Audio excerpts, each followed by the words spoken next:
We're lucky to get you.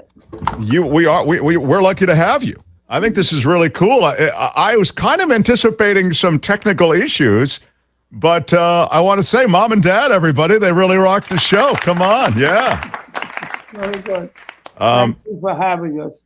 I've included our fabulous producer, John Daly. He's Hi, John. Thank you. Hello, fabulous producer John Daly.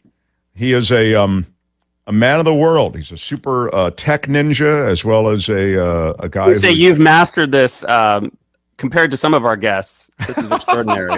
You've mastered this process. It is true. We have these brilliant guests on. You know, they're Pulitzer Prize winners, and really, they're people who are distinguished in their field.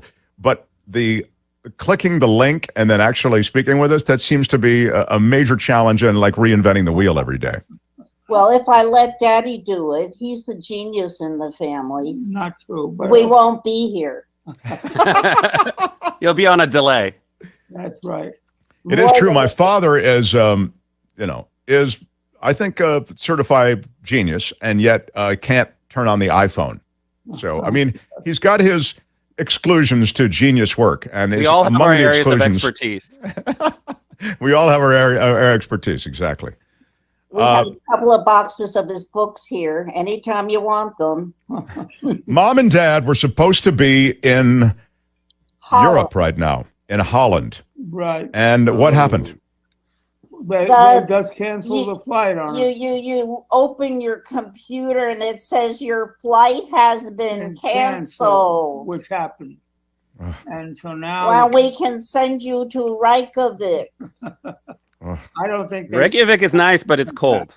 No, they did say you can go to Reykjavik. No, they didn't say that. You said it, but nobody... Well, they said, didn't they want to, they wanted to route, but Mom is right. They wanted to route you through Reykjavik back into Holland. Am I right? Yeah. No, well, it would go from Reykjavik to... Amsterdam. No, not to Amsterdam, but to a city in Germany. Okay, so another European. No. Germany, and from Germany, you're going to have a divorce after 67 years, right here on your show. Go from Reykjavik to the. You're full of garbage in Germany, and then Germany. No. Okay. He's confusing because I said Reykjavik would have been fine because a friend of mine always goes to Germany through Reykjavik. So Daddy has now the name Germany in his head, and we'll never hear the end of it. Anyhow, the bottom line, we're not there. Well, it's just sad because I know you'd planned that and you've been looking forward to it. And the idea was just to round out that thought, though, even if you'd gotten another flight a day later, you're now a day late for your tour. You're missing some of the museum stuff that you had really had scoped out and had your heart set on. So as a result, you're there in Washington, D.C. and convinced Daddy to try to go in the springtime. Meanwhile, Mom has actually read to me the discussion from Kurla Miller and what's there, how it got there, who found it. And Daddy thinks he knows everything because I didn't say that, but it was interesting. We have a... And Kura Murla, could you just explain for those of us who are not the sophisticates that you clearly are? Kura Murla is what? There was a woman who began to collect Van Goghs. Very, very quickly. Mrs. Kroller, rich, bought a ton of Van Goghs, the most Van Goghs besides the huge Van Gogh Museum. Things that you won't see anywhere else in the world. I know there are at least 46 of them. Okay, she marries Mr. Mueller, also very rich. And she had, and they found a museum right next to the National Forest. So then she adds a sculpture garden, very beautiful with, Dubuffet and sculptures that can be outside. So it's quite unique. Really unique. And then she has a few Signac and some Syrah. She really was unbelievable. Then Mr. Mueller, also a genius, convinces the nation of Holland, or the government, to make it a government museum so he doesn't have to pay, you know. Well, that was a big thing. The big thing was they wanted to build a museum. And the question always was, how are you going to build a museum? Because at this point, they don't have money. And what he did was said to the government, or get to the government, to actually build the museum. So the museum was built by the government. And the extension was she had her collection of Van Gogh's, Signac, and Seurat. Okay. And those were open that was open to the public. Her collection was open to the public, and then they extended it and made it bigger. Yeah, the government did. That's right. Yeah. And since I read it all to Daddy, he thinks he's seen it. Well, but then I didn't say that. But then the Germans came, of course. The war comes, and that creates a lot of problems with the Germans didn't take all those paintings. The Germans didn't take them. That is true. Apparently, according to Mom's analysis, I don't know. They did not take them. They were too stupid. I don't know why they didn't, but they didn't. They were busy taking Jews. Yeah, they were busy doing the ethnic cleansing or whatever. So they were big into the propaganda. Yeah, that's right. They would get us there the next day, and that on the last day they would take us to Kröller-Müller. But I'd already bought tickets to see Rembrandt at the Rijksmuseum. Yeah, so in the first, that's right. If that would have been the first stop in the Rijksmuseum. Yeah, either you dump Rembrandt, or you dump Kröller-Müller, or you maybe wait till springtime if the insurance comes. A woman came and said she wanted to do basically a lecture on the Kröller-Müller, and the woman who came with analyzed the various paintings. Who? What's her name? Grant, I think. I don't even remember. Oh, well, then you were sleeping. Yes. Yeah.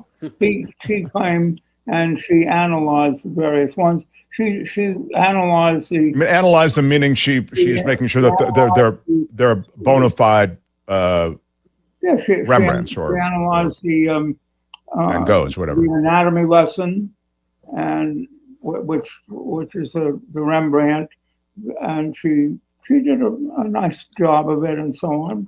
Wasn't terribly brilliant, but she had a lecture on various aspects. Something on the web, and including the Kröller-Müller.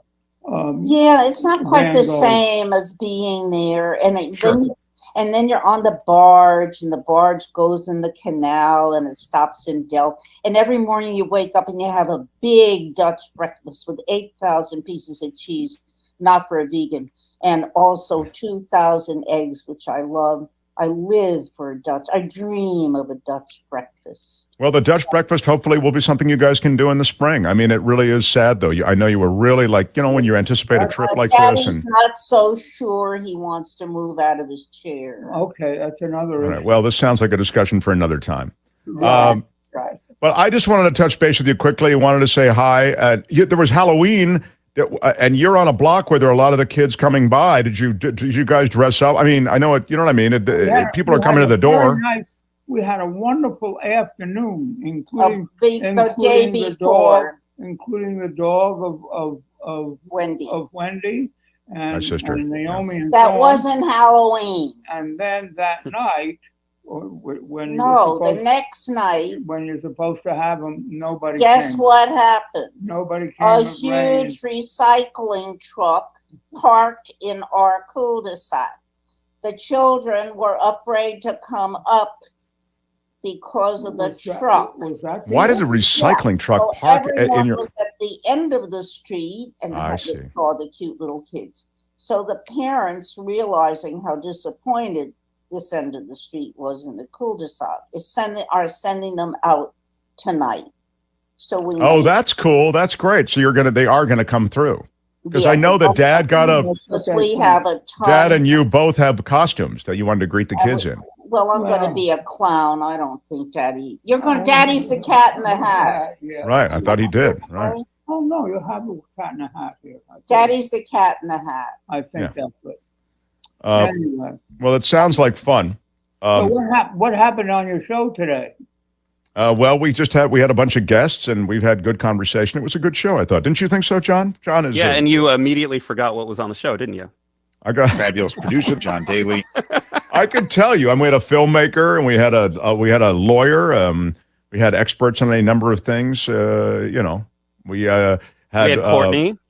Courtney was on the show today. Wonderful. Yeah, Courtney was on the show talking about her favorite thing, which is true crime and murder. So, she's a huge devotee of this genre of true crime, and a lot of the true crime involves murder.